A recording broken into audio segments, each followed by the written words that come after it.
You are listening to a podcast by the Trinity Longroom Hub Arts and Humanities Research Institute.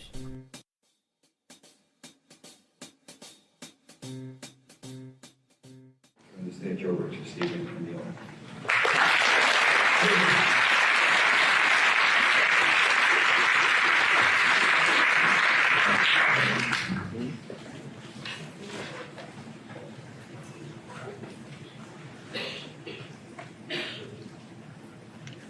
In tears, as he speaks, Aeneas loosens out sail and gives the whole fleet its head.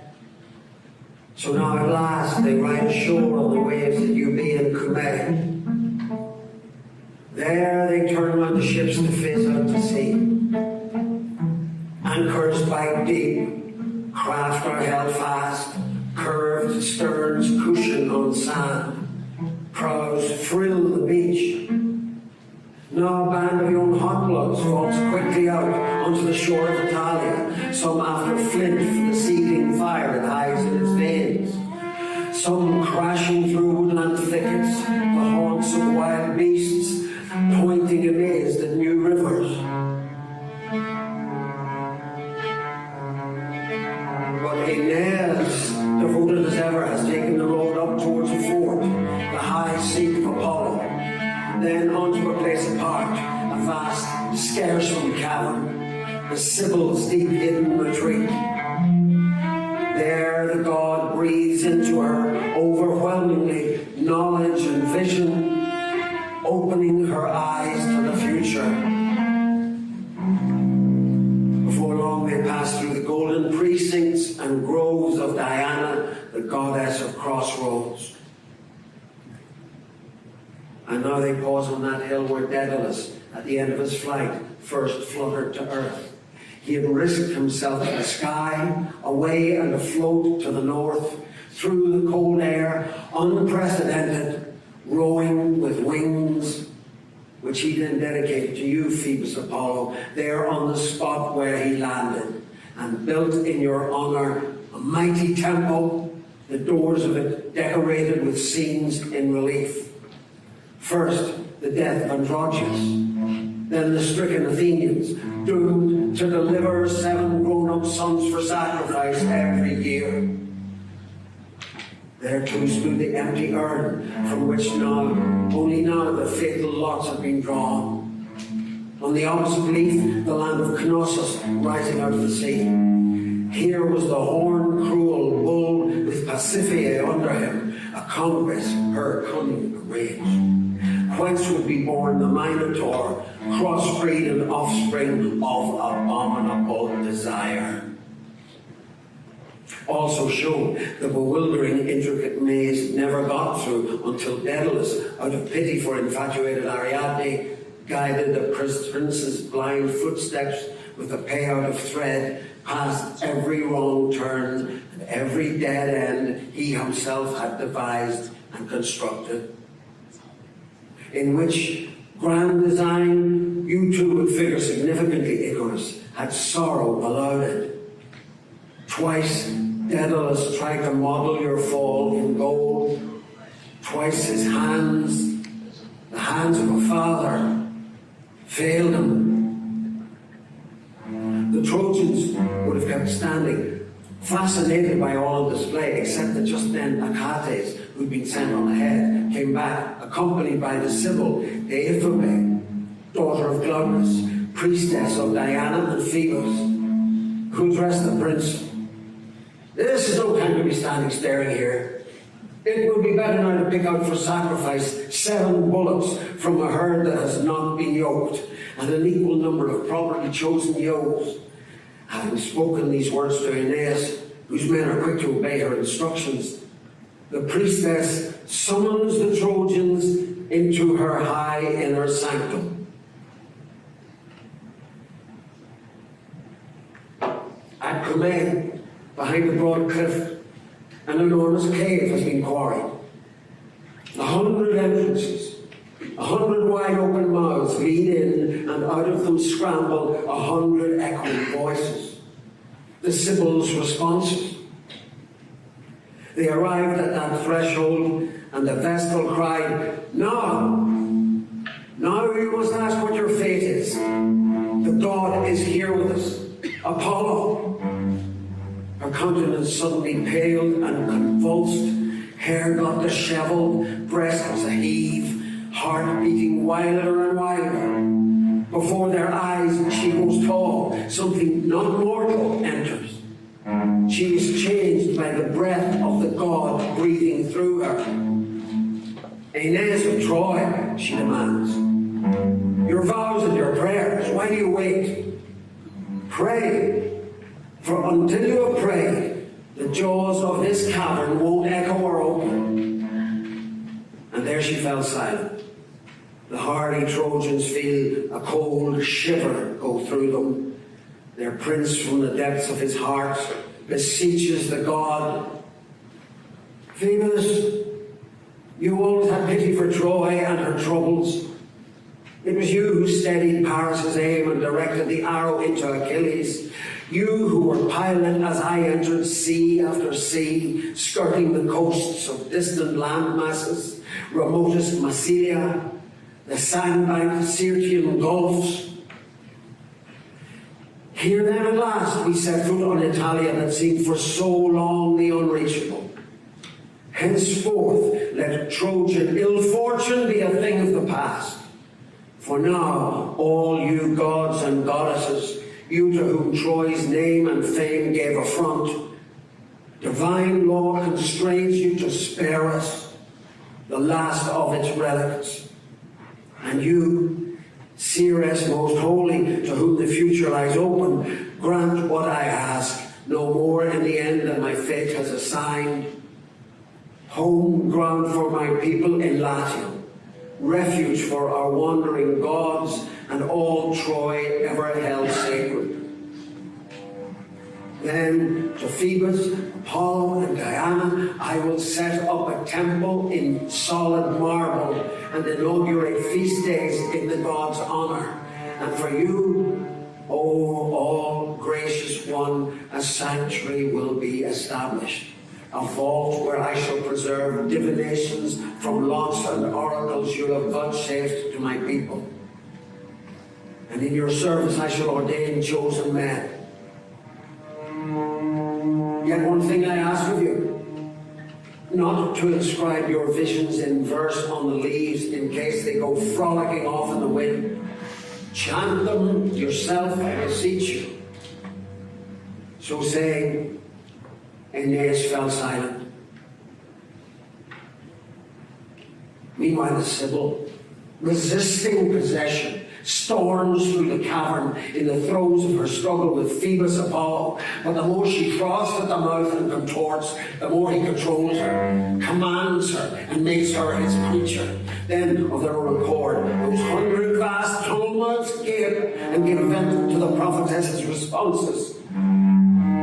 O you who survived in the end, the sea's dangers, though worst still await on the land, you and your Trojans will come into your own in Lavinia. Have no fear of that.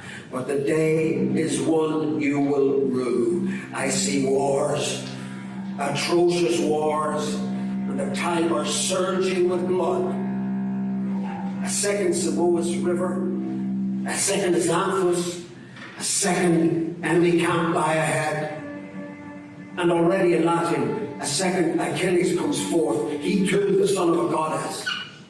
Nor will Trojans ever be free of Juno's harassments, while you, without allies, dependent, will go through Italia, petitioning cities and peoples.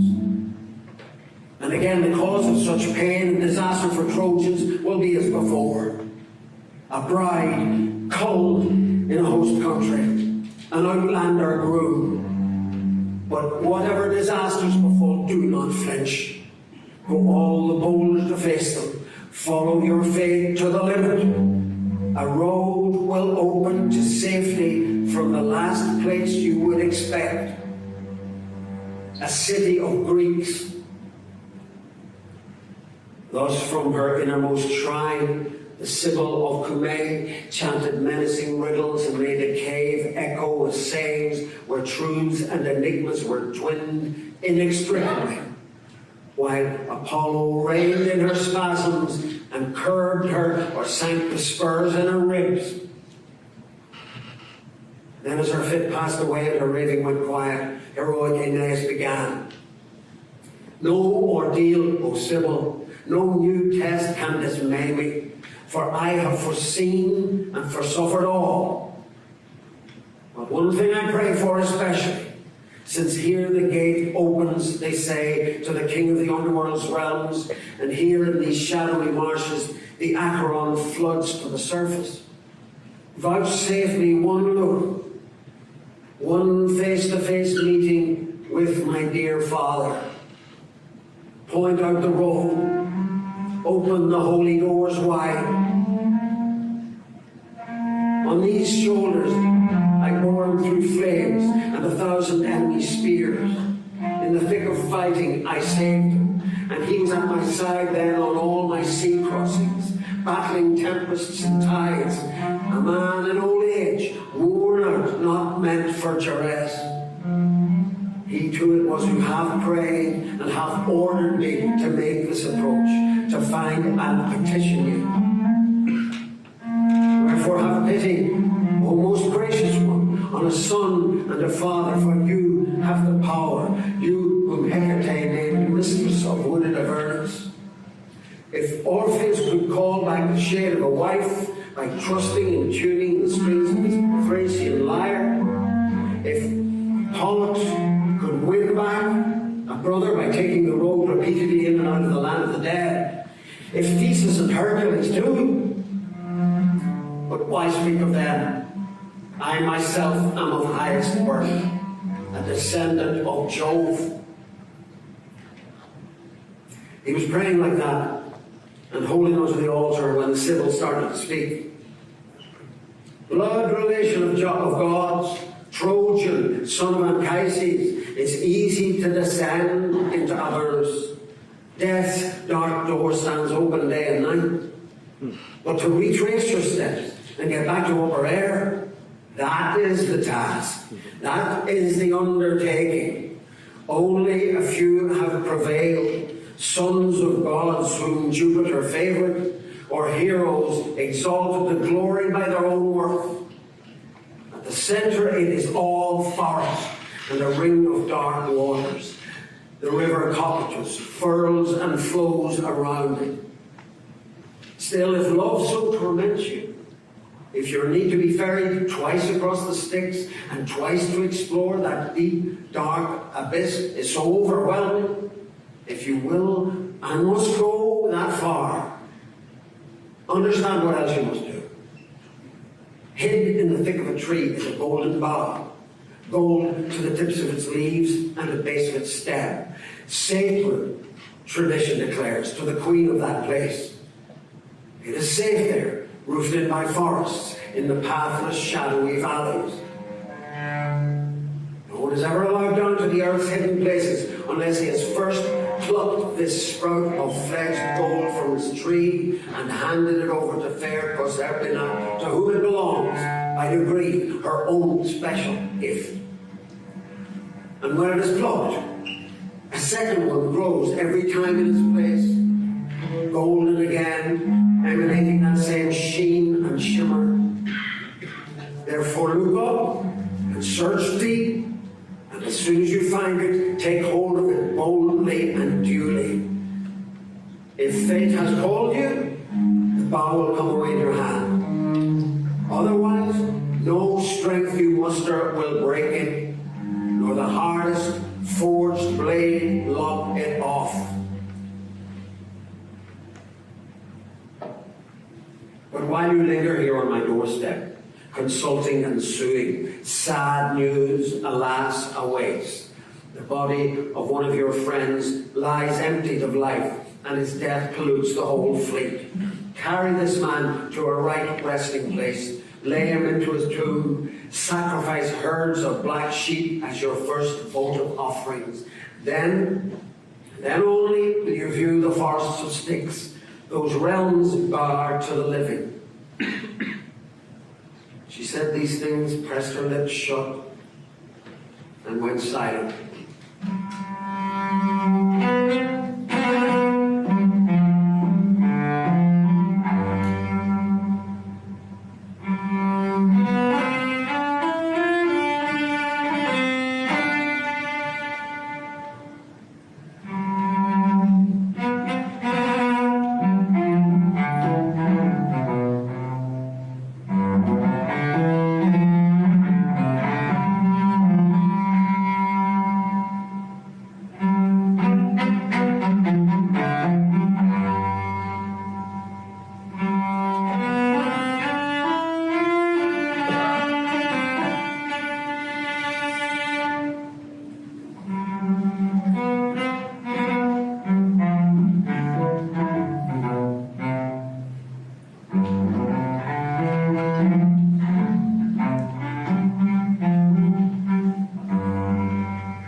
Aeneas, his face sadder now, looking downcast, walked away from the cave, not sure what to think or expect.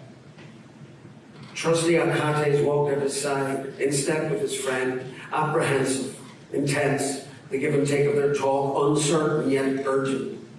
Who, for example, might be the dead comrade that Sibyl enjoined them to bury? And then the song. Maecenas, on a dry stretch of beach, they come up and saw the son of Aeolus unfairly, peremptorily called to his death. This man unsurpassed at rallying fighters, blaring the war call on his bronze trumpet. Once he had been great Hector's comrade, standing by him in battle, unmistakable, known by his trumpet and spear. Then, after Achilles had savaged Hector to death, this staunchest of heroes, unwilling to join a less worthy cause, chose to follow Aeneas. But a mad moment came when the trumpeter blew resonant notes from a conch shell over the waves, intending to challenge the gods to a musical contest. Triton was shaken with envy, hard as it is to believe, and surged up and drowned him in a sudden backwash of foam.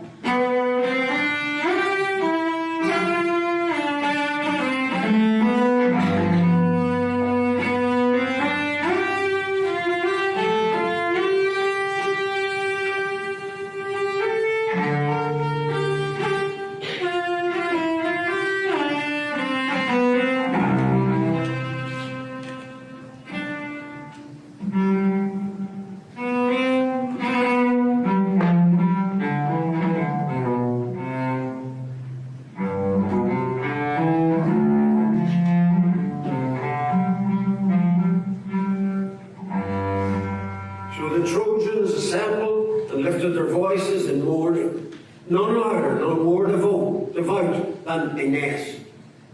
Then, still in tears, they set to at once, eager to follow the Sibyl's instruction, piling up logs, building an altar pyre that rose towards the heavens. High in the virgin forest near dens of wild beasts, holm oaks echo the crack of their axes. Spruce trees get felled, they hammer in wedges, split open beams of the ash and the tougher cross-grain of oak. Big rowan trees crash and roll from the hilltop down. As all this proceeded, Aeneas was to the fore, geared out like the rest, cheering everyone on. But he kept gazing up at that high stretch of forest, sadly preoccupied, pondering things in his heart, until a prayer rose to his lips, and he said, "If only that golden bough would show itself on its tree in the deep forest den, for everything the prophet has said about you, Maecenas, was true. Altogether too true." And almost immediately a pair of doves chanced down from the sky in full view and settled on the green grass. In them, the great hero knew his own mother's birds and prayed and rejoiced. "Oh, if a way can be found, be you my guides. Hold course through the air, lead on to the grove where that opulent bough overshadows the rich forest floor. And you, oh my goddess mother, do not abandon me in this time of confusion." With that, he halted to watch for what signs they might give, what place they might make for. But the doves kept on going, now feeding, now flying ahead, at all times staying in view of the eyes that pursued them.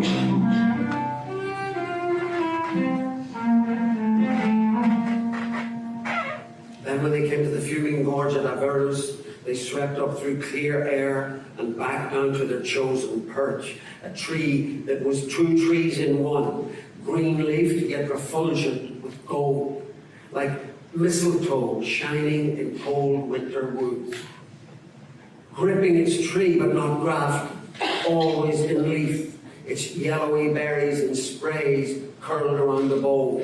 Those flickering gold tendrils lit up the dark overhang of the oak and chimed in the breeze. There and then Aeneas took hold of the bough, and although it resisted, greedily tore tore it off and carried it back to the Sibyl's cabin.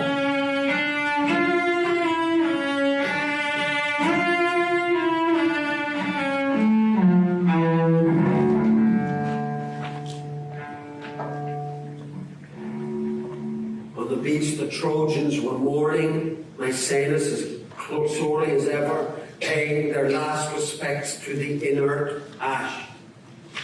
With resinous pine wood and a cut-off section of oak, they constructed first a huge pyre, dressing its flanks with branches darkly in leaf, fencing the base with funereal cypress, crowning all with resplendent armour and weapons. Some heated water in bubbling vats over open fires, washed and anointed the corpse, then raised the lament. Next, when the weeping was over, they laid him out on the ritual couch, his remains swathed in purple, familiar robes of the dead. Some stepped in to lift high the great bier, a grievous observance, and with eyes averted, as ancestral custom required, touched a blazing torch to the base of the pyre. Gifts of food, piled offerings, incense and bowls brimming over with oil went up in the flames. Then, when the fire died, collapsing to ash, they poured wine on his parched dust, and Coroneus collected the bones in a bronze urn and sealed them. 3 times he moved round the company, sprinkling clean water for purification, asperging men lightly from an olive branch, dewy with promise, then gave the farewell. And under a high airy hill, Aeneas reared a magnificent tomb, hung with the dead man's equipment, his oar and his trumpet. So the hill is now called Maecenas, a name that will live down the ages. Once this was done, Aeneas quickly proceeded to follow the Sibyl's instructions. There was a cave, a deep, rough-walled cleft, stone jaws agape above the dark lake, with the lake and a grove for protection and shelter. No creature of air could wing its way safely over that water. Such were the noxious fumes spewing up from the murky chasm into the vault of the heavens. The Greeks therefore called it Avernus, place without birds. The first thing the priestess did here was line up 4 black heifers, pour libations of wine on their foreheads, clip off the bristles that sprouted between their horns, and commence sacrifice, offering them on the flames, all the while praying her clamorous prayers to Hecate, she who has power under the earth and above it. Others draw blades, catching warm blood in vessels. Aeneas himself, with the stroke of a sword to honour dark night and her sister the earth, slays a black-fleeced lamb, and to honour you, Proserpina, a heifer, infertile. Then for the king of the underworld, he illumines the dark, consecrating an altar where he burns whole carcasses and pours sluggish oil on the glowing entrails of bulls. But all of a sudden, between the first glimmer and full rise of the sun, the ground at their feet starts rumbling and shaking. The wooded heights are a tremble, and in the uncanny light, what they hear sounds like the howling of dogs as Hecate approaches. Out from here! The seeress is shouting, out!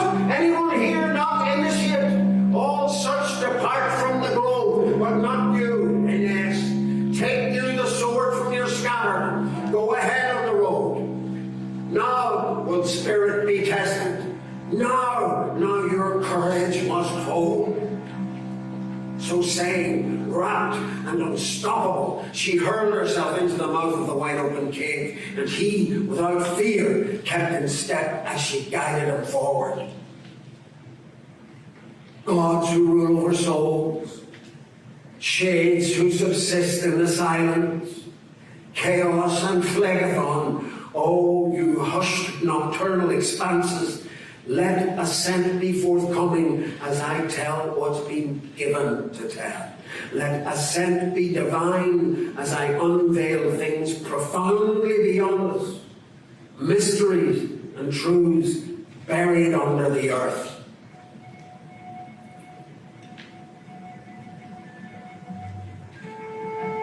On they went then in darkness, through the lonely shadowing night, and nowhere of deserted dwellings, dim phantasmal reaches where Pluto is king. Like following a forest path by the hovering light of a moon that clouds and unclouds at Jupiter's whim, while the colours of the world pall in the gloom. In front of the House of the Dead, between its dread jambs, is a courtyard where pain and self-wounding thoughts have ensconced themselves. Here too are pallid diseases, the sorrows of age, hunger that drives men to crime, agonies of the mind, poverty that demeans. All of these haunting nightmares have their beds in the niches. Death too, and sleep, the brother of death, and terror, and guilty pleasures that memory battens on.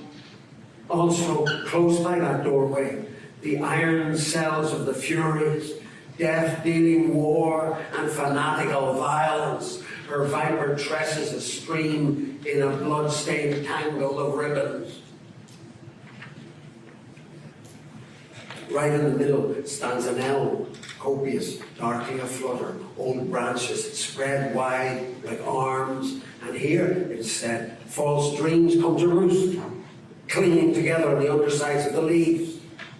At the gates, monstrosities brood in their pens, bewildering beasts of every form and description, two-natured centaurs and scyllas, 100-headed briarios, the beast of Lerna, loathsome and hissing and fire-fang chimera, gorgons and harpies too, and the looming menace of triple-framed Geryon. Faced with this rout, Aeneas is thrown into panic, pulls out his sword, swings it round in defence, and had not his guide in her wisdom forewarned him that these were lives without substance, phantoms, apparitional forms, he would have charged and tried to draw blood from shadows.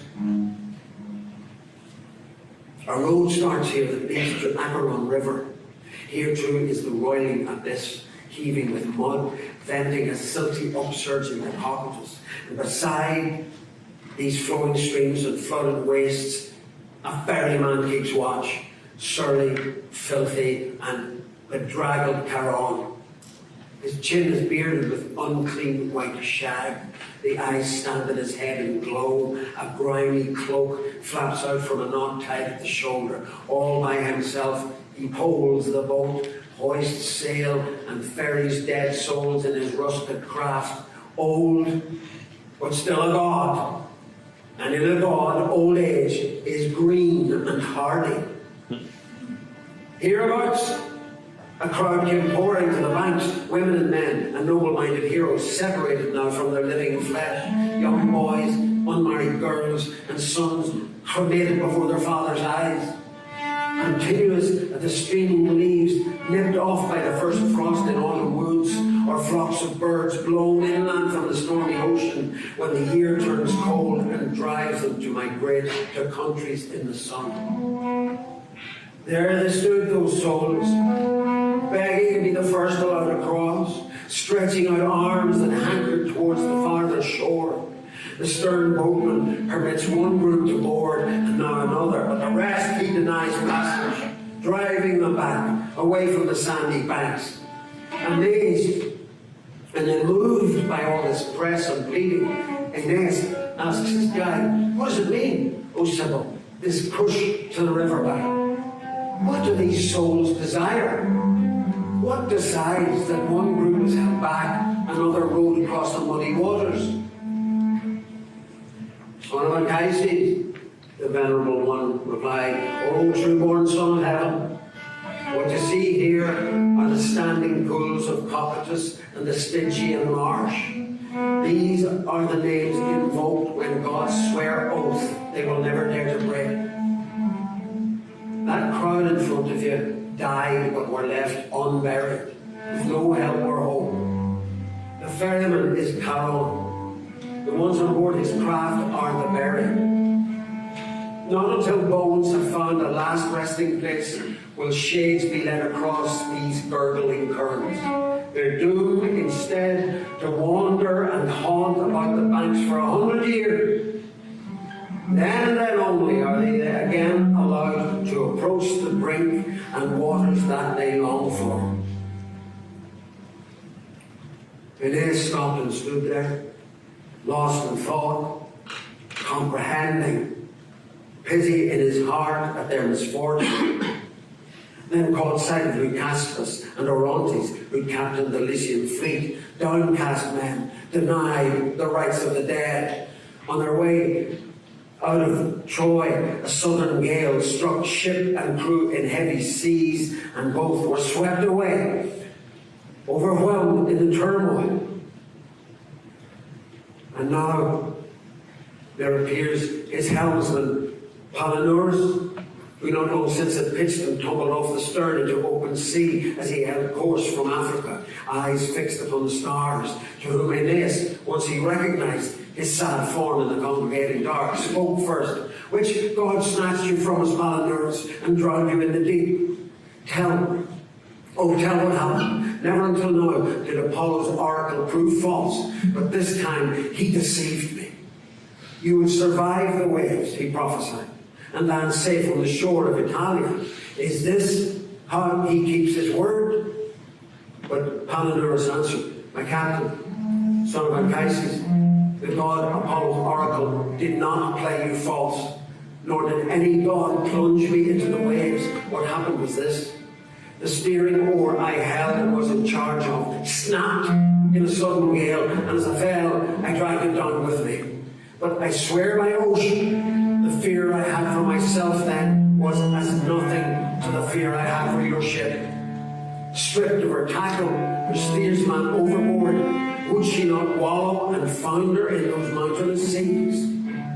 For 3 nights, through horizontal surge, a south wind hurled me and burled me. The 4th day at dawn, I rose on a swell and got my first glimpse of Italia. Little by little then, I was making headway, slugging towards land in my waterlogged clothes, getting a grip on the razor-backed ridges, when savage locals appeared with drawn swords, a pack who, for wanting of knowing, assumed that I'd be rich pickings. Now surf keeps me dandled, the shore winds lull me and roll me. You therefore, you the unbowed, the unbroken, I implore, by the cheerful light of the sky and its breezes, by your father and your hopes as the father of Iülus, get me away from this place, put an end to my woes, either scatter the handful of earth on my corpse, which you easily can once you're back in the harbour of Thalia, or else, if there be a way, if your goddess mother can direct you to one, for I believe you are bound to enjoy the favour of heaven, prepared as you are to face these vast waterways and set sail on the Stygian marsh. Reach out your hand to one who is suffering. Take me with you over the waves, so that in death at the least I shall find a calm haven. That was his plea to Aeneas, and this was the answer he got from the Sibyl. What madness is this, Palinurus? You who aren't even buried? What makes you think you can look on the waters of Styx or the Furies' grim river? You have not been called to the bank. Banish the thought that praying can ever affect the edicts of the gods. Your plight is a hard one, but hear and remember my words. They should be a comfort. What will happen is this. Your bones will be reverenced. The sky will reveal signs and portents. In cities on every side, populations will know to build your tomb and observe solemn custom with offerings year after year, and the place for all time will bear the name Hallanurs. These words lifted his heart and raised for a moment his spirits. The thought of the land in his name makes him happy.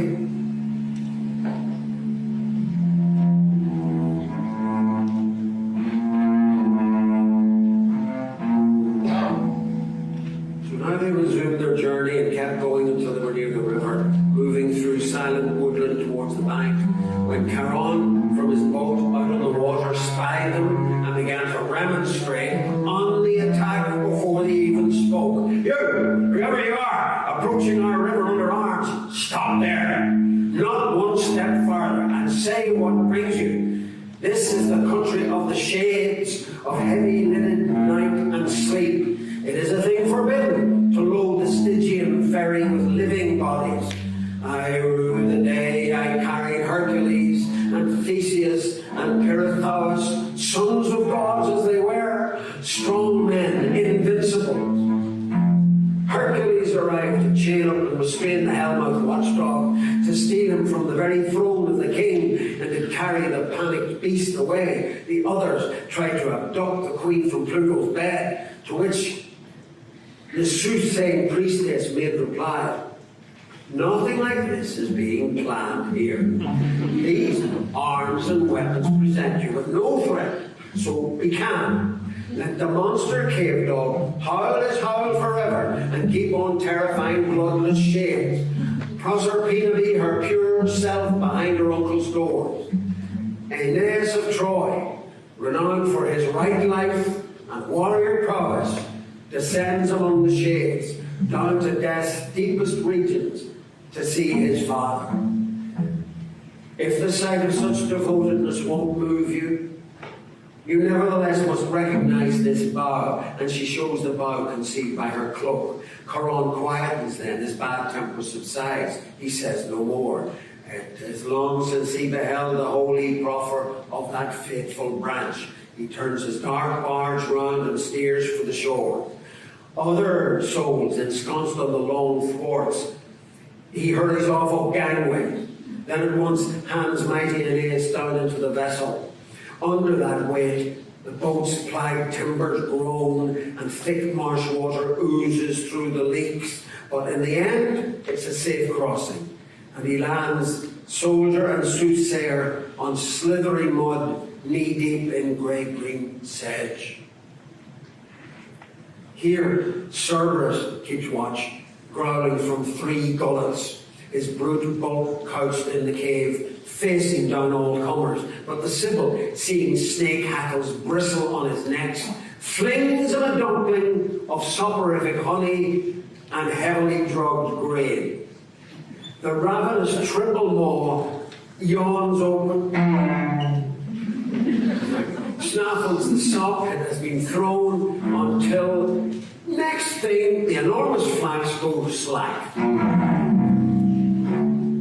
And the inert form slumps to the cave floor.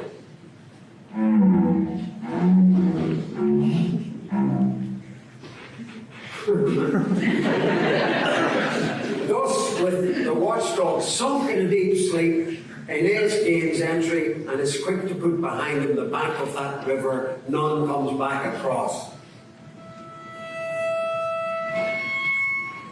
At once a sound of crying fills the air, the high wails and weeping of infant souls, little ones denied their share of sweet life, torn from the breast on life's very doorstep. A dark day bore them off and sank them in untimely death. Next to them are those condemned to death on false charges, although here they are assigned their proper verdicts by a rightly chosen jury. Minos, the judge, presides and shakes the urn, convenes a panel of the silent dead, seeking to establish men's characters and crimes. Farther on is the dwelling place of those unhappy spirits who died by their own hand, simply driven by life to a fierce rejection of the light. How they long now for the open air above. How willingly they would endure the lot of exhausted workers and the hard-wrought poor. but their way is barred by laws of gods. The waste and desolate marsh water laps round. River Styx with its 9 loops binds and bounds them. Not far from here, the fields called the Fields of Mourning stretch out in all directions. On these plains, hidden on shadowy paths, secluded and embowered in myrtle groves, are those who suffered hard and cruel decline in thrall to an unremitting love. Their griefs do not relent, not even in death. Here Aeneas saw other lovers, Phaedra and Procris, and sad Eryphile, pointing to the wounds dealt by her callous son. Evadne too, and Pasiphae, and moving in step with them, Laodamia, the Ceneus, who in her time had no life as a man, though fate had now restored the figure of the woman she once was. Along with these, still nursing her raw wound, Dido of Carthage strayed in the great forest. As soon as the Trojan came close and made out her dimly wavering form among the shadows, he was like one who sees or imagines he has seen a new moon rising up among the clouds on the first day of the month. There and then he wept and spoke these loving, tender words. Unhappy Dido, so the news I got was true, that you had left the world, had taken a sword, and bade your last farewell. Was I to blame for your death? I swear by the stars, by the powers above, and by any truth there may be under earth, I embarked from your shore, my queen, unwillingly. Orders from the gods which compel me now to travel among shades in this mouldering world, this bottomless pit of night, dictated obedience then as well. How could I believe my going would devastate you with such grief? Stay a moment, don't slip out of our sight. Is there someone you were trying to avoid? These words I'm saying to you are the last fate will permit me ever. Pleading like this, tears welling up inside him, Aeneas tried to placate her fiery spirit and soften her fierce gaze, but she, averting her face, her eyes fixed steadily on the ground, turned and showed no sign of having heard, no more than if her features had been carved in flint or Parian marble. At length she swept away and fled implacable into the dappling shadows of the grove, where Sychaeus, her husband, in another earlier time, feels for her pain and reciprocates the love she bears him still. While Aeneas, no less stricken by the injustice of her fate, gazes into the distance after her, gazes through tears, and pities her as she goes.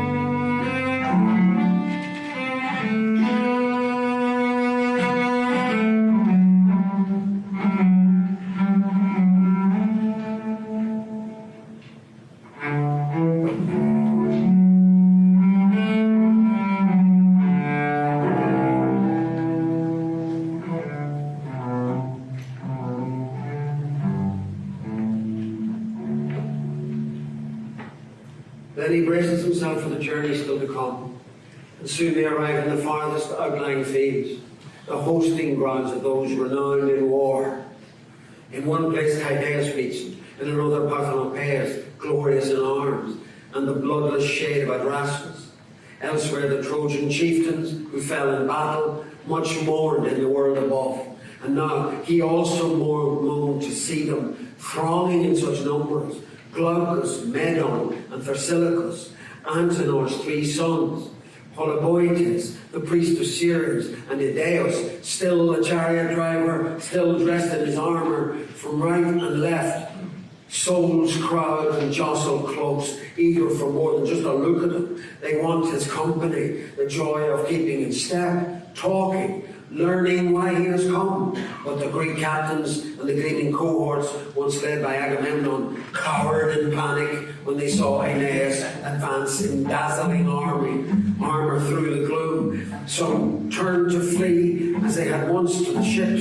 Some raised a spectral cry that came to nothing, dying away as it left their gaping mouths.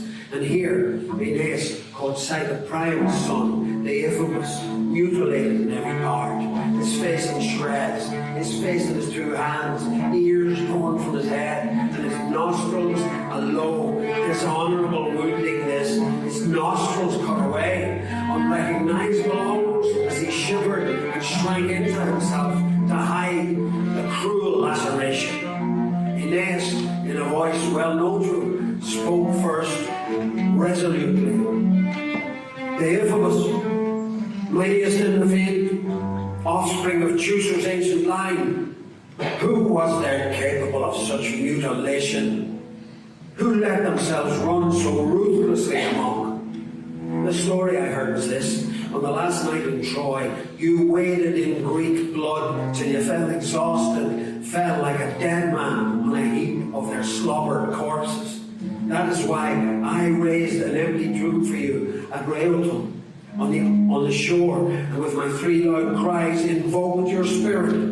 Your name now and your arms hallow that spot, but not you in the flesh, my friend, whom I could neither see as I embarked nor bury in home ground.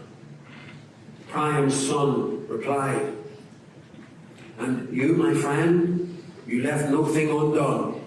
You paid the right attention to Deiphobus, dead man and shade. It was my destiny, and the criminal widowing schemes of my lady of Sparta wrecked and ruined me. What you see are the love bites she left me in remembrance of that last night, of all our city's nights, most jubilant and most deluded. But this you know too well already, for how could you forget? When the horse that was our fate came at a leap onto the heights of Troy, big in the belly with armed men, she was to the fore, involved in the dance, contriving to lead our women in the loud frenzy of the bacchanal. Up she went to our citadel, in her hand a torch conspicuously ablaze, signalling to the Greeks. And me then, me in my God-cursed marriage bed, lying dead beat, far gone, giving into sleep, sweet, welcoming, drowsy sleep, serene, almost as death.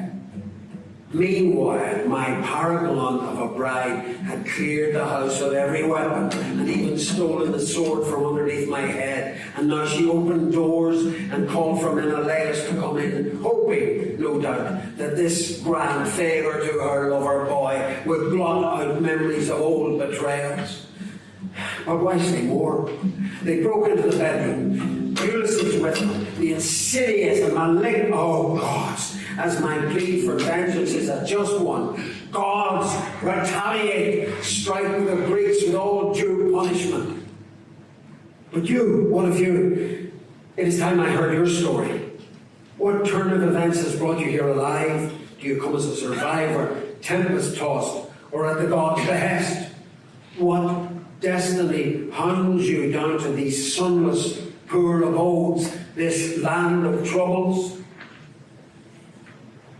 Dawn in her rose-flushed chariot had taken her airy drive up half the sky as they talked together, and in all likelihood they would have talked on for whatever time had been allotted. But that the Sibyl at Aeneas' side reproved him in a few brief words. Night, Aeneas has begun to fall.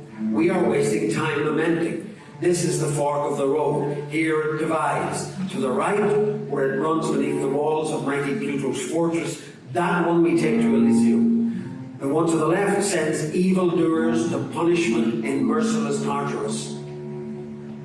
Deiphobus then replied, Do not, high priestess, be angry. I will be gone, will take my place with the rest, yielding once more to the dark.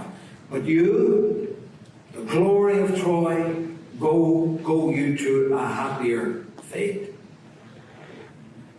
He'd had his say, and as he spoke, turned on his heel.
Inez suddenly looks back and sees a broad-based fortress under a cliff to the left, set behind 3 rings of wall, encircled by a hurtling torrent, a surge and rush of flame, rock rumbling, thunder flowing, Phlegethon, the fiery bourne of Tartarus.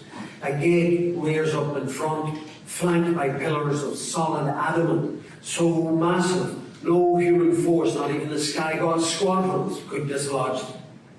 There too stands an iron tower, and from its top, Tisiphone the Fury oversees the entrance day and night, unsleeping and on guard, her bloody dress hitched up. Sounds of groaning could be heard inside. This savage application of the lash, the fling and scringe and drag of iron chains. Aeneas stopped short, petrified, taking in the turmoil and the shouting, then asked the Sibyl, what wrongdoing is being dealt with here? What punishments afflict the wrongdoers? What is this wailing high upon the wind? And the prophetess answered him, famed chieftain of the Trojans, no, it is forbidden for the pure in spirit to set foot on the God-cursed threshold. And yet, when Hecate gave me charge of Avernus woods, she took me through this whole place and explained the punishments gods impose. Rhadamanthus of Knossos rules here, unforgiving, castigating, hearing admissions of guilt, and exacting confession from those self-deceiving souls who thought to hide wrongs done in the world above and left them unatoned for till too late. Vengeful Tisiphone keeps bearing down a whiplash locked and lithe in her right hand, in her left a flail of writhing snakes, scourging the guilty, summoning her ferocious clack of sisters. Next comes a grinding scrunch and screech of hinges as the dread doors open and you see what waits inside. The the shape and threat of the guard who haunts the threshold. Farther in, and more ruthless still, the Hydra lurks, monstrous with her 50 gaping mouth holes and black gullets, and beyond the sheer plunge of Tartarus down to the depths, to darkness, a drop twice as far beneath the earth as Olympus appears to soar above it. In the bottom of the pit, in the very lowest sump, felled by Jove's thunderbolt, Earth's ancient sons, the Titans, writhe abased. Here too I saw the sons of Alus, giant twins who attempted to grapple with high heaven and depose the father of the skies. Salmoneus too I saw paying dear for having played at being Jupiter, wielding fire and imitating the thunders of Olympus.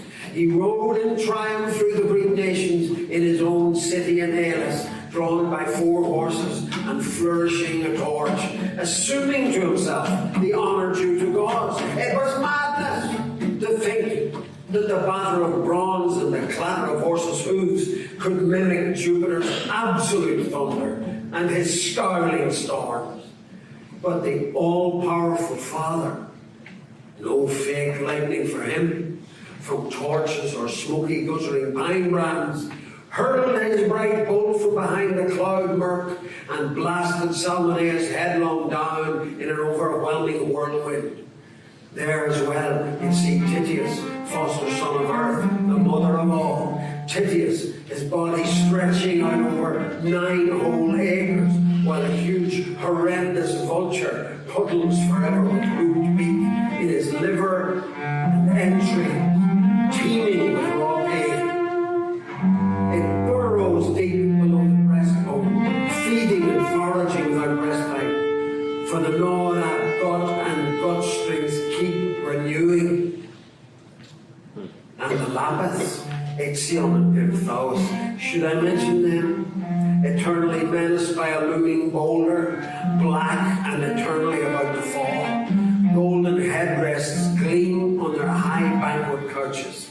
A sumptuous royal feast is spread to tempt them, but nearby the arch-fury occupies her place, warding off hands that long to reach out to the meal, ever ready to spring with her lifted torch and terrifying yells.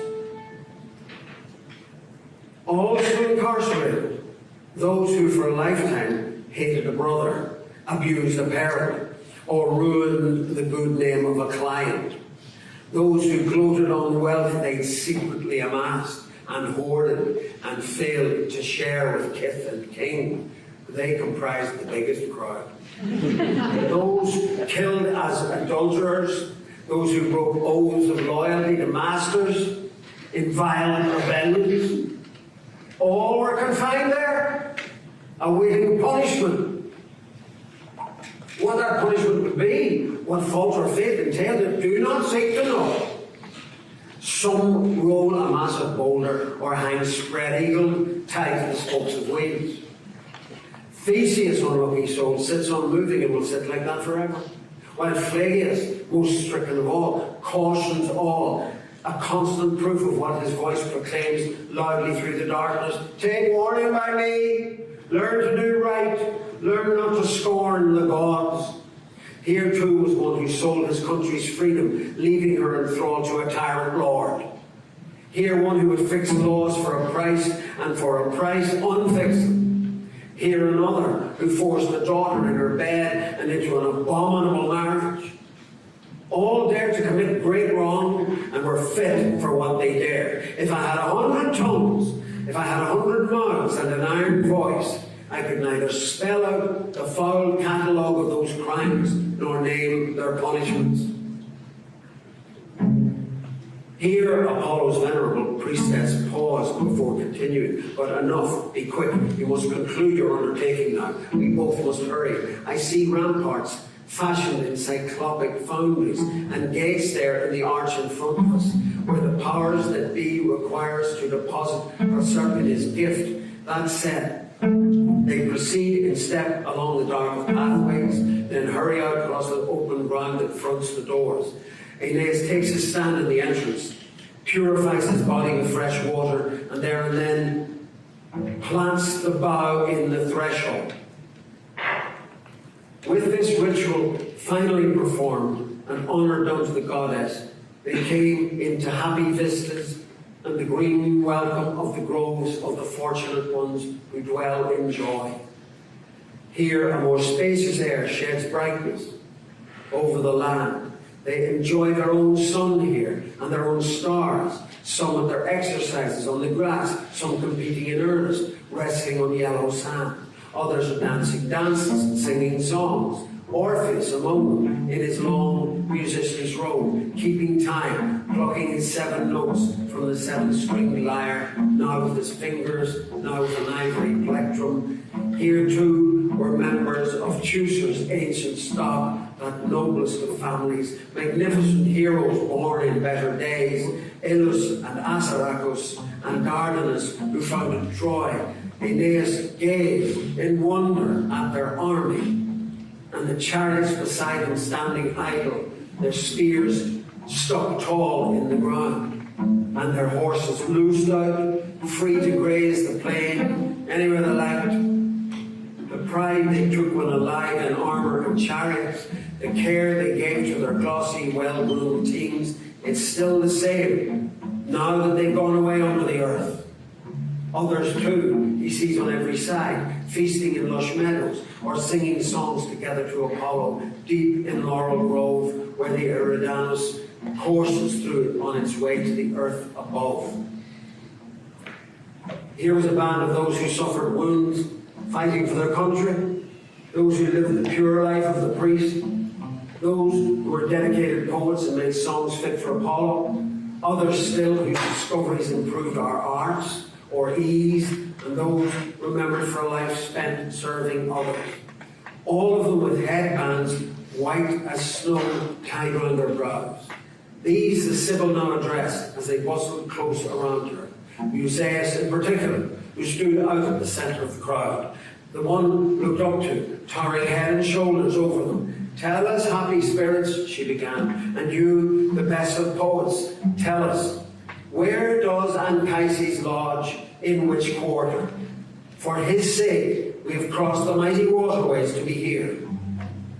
Her question the great hero answered briefly. "None of us has one definite home place. We haunt the shadowy woods, bed down on riverbanks, on meadowland and earshot of running streams. But you, if your heart is set upon it, climb this ridge, and I'll direct you soon on an easy path." He spoke, walked on ahead, and showed the fields of light.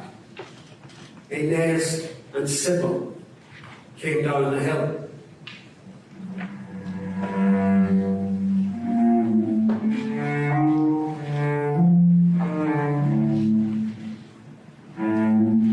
Elsewhere, Anchises, fatherly and intent, was off in a deep green valley, surveying and reviewing souls consigned there, those due to pass to the light of the upper world. It so happened he was just then taking note of his whole posterity, the destinies and doings, traits and qualities of descendants dear to him. But seeing Aeneas come wading through the grass towards him, he reached his 2 hands out in eager joy. His eyes filled up with tears, and he gave a cry. "At last? Are you here at last? I always trusted that your sense of right would prevail and keep you going to the end. And am I now allowed to see your face, my son, and hear you talk, and talk to you myself? This is what I imagined and looked forward to as I counted the days, and my trust was not misplaced. To think of the lands and the outlying seas you have crossed, my son, to receive this welcome after such dangers. I was afraid that Africa might be your undoing." But Aeneas replied, "Often and often, Father, you would appear to me, your sad shade would appear, and that kept me going to this end. ships are anchored in the Tuscan sea. Let me take your hand, my father, oh, let me, and do not hold back from my embrace. And as he spoke, he wept. 3 times he tried to reach arms round that neck. 3 times the form reached for in vain, escaped like a breeze between his hands. A dream on wings.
Meanwhile, the far end of a valley, Inez saw a remote grove, bushy rustling thickets, and the river Lethe somnolently flowing, lapping those peaceful haunts along its banks. Here a hovering multitude, innumerable nations and gathered clans, kept the fields humming with life like bees in meadows on a clear summer day, alighting on pied flowers and wafting in mazy swarms around white lilies. Aeneas, startled at this unexpected sight and in his bewilderment, asked what was happening. What was the river drifting past beyond them? Who were the ones in such populous throng beside it? Spirits, Anchises answered. They are spirits destined to live a second life in the body.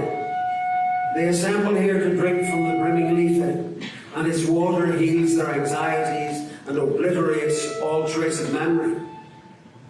For a long time now, I've looked forward to telling you about them, letting you see them face to face. But most of all, I wished to call the roll of my descendants, parade my children's children, so you could all the more share my joy at your landfall in Italia.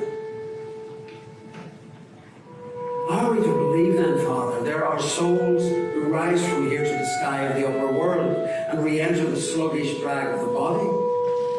What possesses a poor souls? Why this mad desire to get back to the light? To put you out of doubt, Anchises answers, I shall explain it straight away. And point by point, he then outlines the doctrine. To begin at the beginning, a nurturing inner spirit works to sustain sky, earth, the fields of ocean, the moon's bright disk, and Titan's star, the sun. And mind, operative in every part, imbues the massive whole, blending with world's body, from which are born races of men and beasts, creatures that fly, and prodigies ocean breeds beneath the molten marble of its surface. The seeds of life are strong sparks out of fire, their origin divine, so to that extent they are immune to the heavy toll of the body, their quickness unaffected by the toil of human limbs and the mortal clothing of the flesh. It is from body that fear and desire, grief and delight derive, and in the darkness of its prison house, those first pure elements are shut off and screened from the light of heaven. Besides which, at the end, when life departs, they remain sadly infested by every evil and every bodily ill, for inevitably, in the course of time, many flaws mysteriously coalesce, hard set and deep ingrained. Therefore, souls are visited with due chastisements and affliction to atone for past offences. Some are hung, racked and raked by vacuous winds. For others, the stain is washed away beneath whirling torrents or burnt up in fire. Each of us suffers the death we're due, then given the freedom of broad Elysium. The few, that is, will dwell in those blessed fields until the end of time, when length of days will remove the deep-dyed taint, purify the ethereal sense, and that sheer original stuff of fire and spirit. The rest, when they have trod time's mill for 1,000 years, the God commands wave upon wave into the Lethe River. So, at that stage, their memory is effaced, and they go once more to dwell beneath sky's dome and start again to long for the old life of flesh and blood. Anchises concluded and led his son, accompanied by the Sibyl, into the crowd, into the thick and buzzing throb of it. Then took his stand on a height where he could inspect the long, drawn-out procession and take note of every face as it approached and passed. Now I will instruct you in what is to be. The future glory of the Trojan race, descendants due to be born in Italia, souls who in time will make our name illustrious. I speak of them to reveal your destiny to you. The lad you see there, who leans on his untipped spear, placed next and nearest to the light, he will be the first to ascend to upper air, the first of our people with mixed Italian blood. He'll be known as Silvius, an Alban name, and be the last of your children. When you are old, your wife Lavinia will rear in the woods to be a king, and to father kings of our stock. These kings of our stock will issue from and rule in Alba Longa. Next to him stands Procas, pride and joy of the Trojan nation. Then Capys and Numitor, and the one in whose name you will survive, Silvius, Aeneas, no less distinguished as a warrior than you, and no less devoted, although he be waiting long to rule in Alba. Look at them, marvellous, strong young men, wearing their civic honours, oak wreaths like shadowy crowns. These, when you are gone, will build Nomentum and Gabii and the city of Fidena, fortify hill towns, wall the citadels of Colatia, found Pompeii, Pola and Cora and Campanius. Unheard of today, unsignified, their name and fame will come. And Romulus, yes, son of Mars, grandson of Numitor, whom Ilia is to bear, Romulus will stand firm by his grandfather.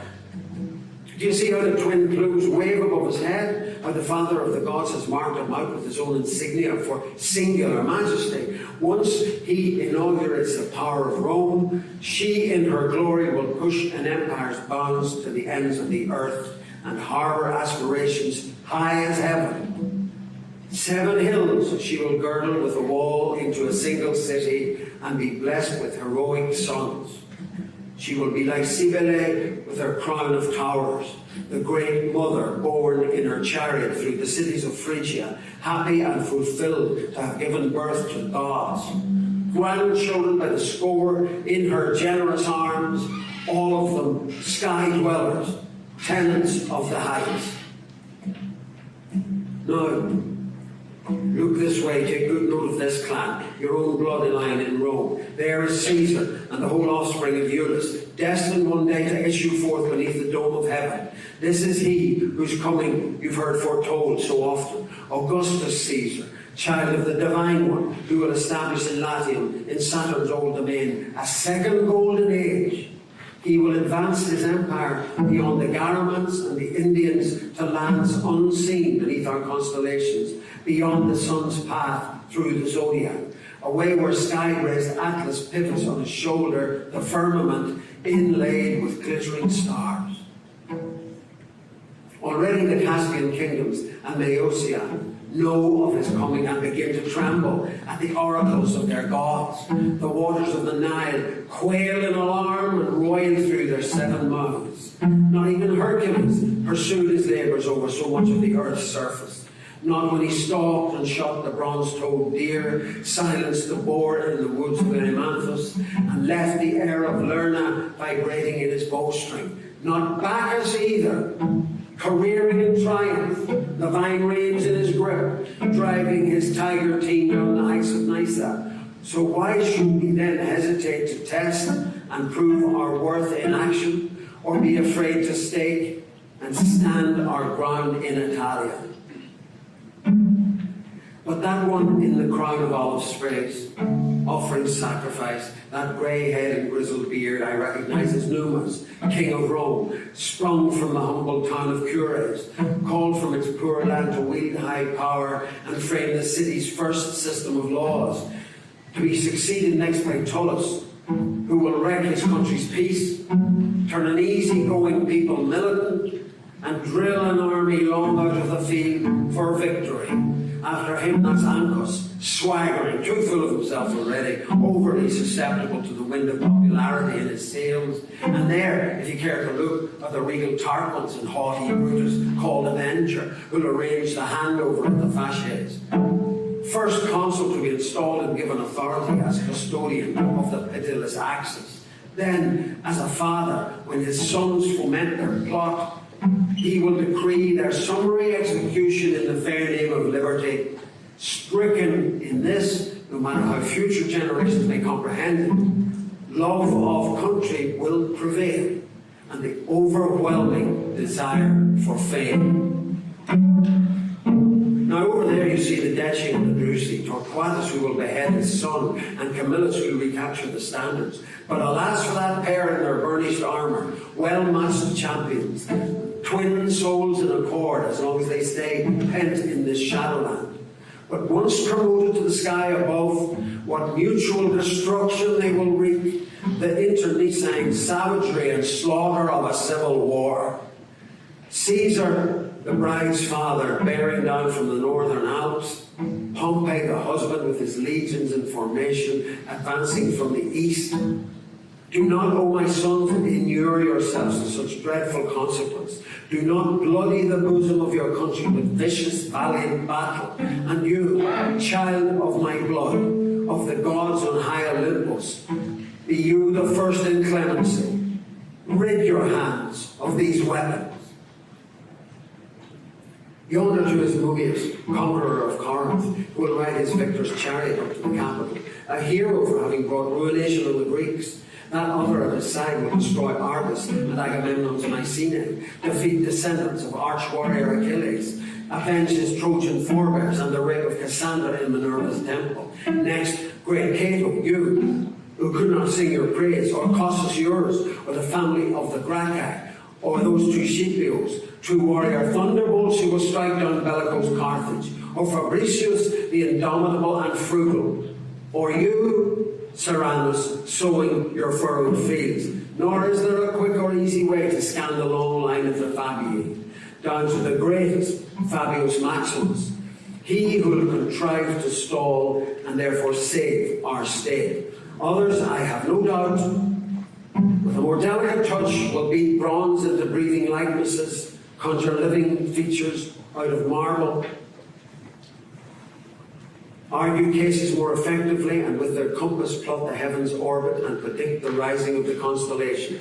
But you, Roman, remember, to you will fall the exercise of power over the nations, and these will be your gifts, to impose peace and justify your sway.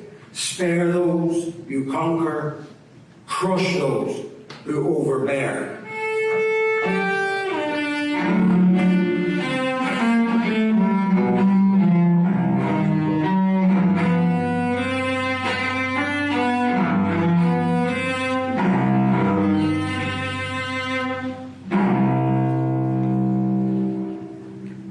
Here Anchises paused, then while they wondered at his words, continued. Now look, there goes Marcellus, head and shoulders above all the rest, victorious in armour of the general he killed. He will help Rome to stand firm while it bears the brunt of fierce invasion. He will ride high over Carthaginians and insurgent Gauls, then dedicate those rich rare spoils, won only twice before, to Father Quirinus. At which point Aeneas saw a young man in step with Marcellus, arrayed in glittering arms, exceedingly handsome, but with lowered eyes, unhappy looking. So he asked, "Who, Father, is that companion at his side? A son or another of his great descendants? What crowds and clamour follow him? What presence he has? What black night wreathes his brow with dolorous shadow?"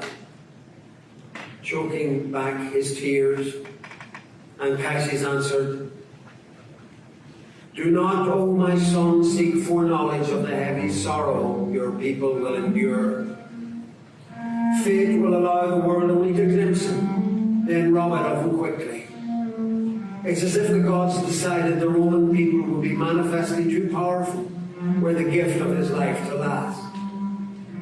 How the city will re-echo mass laments from the brave on the field of Mars. What a funeral procession, Tiber, you will witness as you go flowing past the new-built tomb. No boy born from our Trojan stock will ever raise the hopes of his Latin ancestors so high, nor the land of Romulus take such pride in his son. Alas for his goodness, his antique loyalties, his strong right arm unbeaten in the battle. No foe would have faced and fought him and survived, whether he marched on foot or sank his spurs in the flanks of some foaming, lathering warhorse. Oh, son of pity, alas that you cannot strike fate's cruel fetters off, for you are to be Marcellus. Load my arms with lilies, let me scatter purple flowers, let me lavish these gifts at least on the soul of my inheritor, and perform my unavailing duty." And so far and wide in those fields, through regions of air, they go wandering at will, surveying all.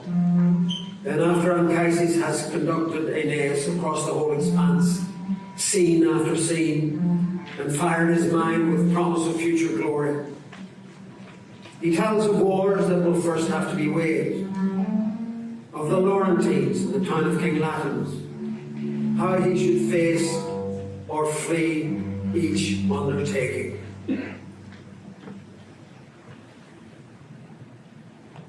There are two gates of sleep, one of which they say is made of horn and offers easy passage to true visions. The other has a luminous, dense ivory sheen, but through it to the sky above, the spirits of the dead send up false dreams. Anchises, still guiding and discoursing, escorts his son and the Sibyl on their way and lets them both out by the ivory gate. Aeneas hurries to the ships and rejoins his comrades, then sails, hugging the shore, to the port of Caese. Anchors are cast from the prow, sterns cushion on sand.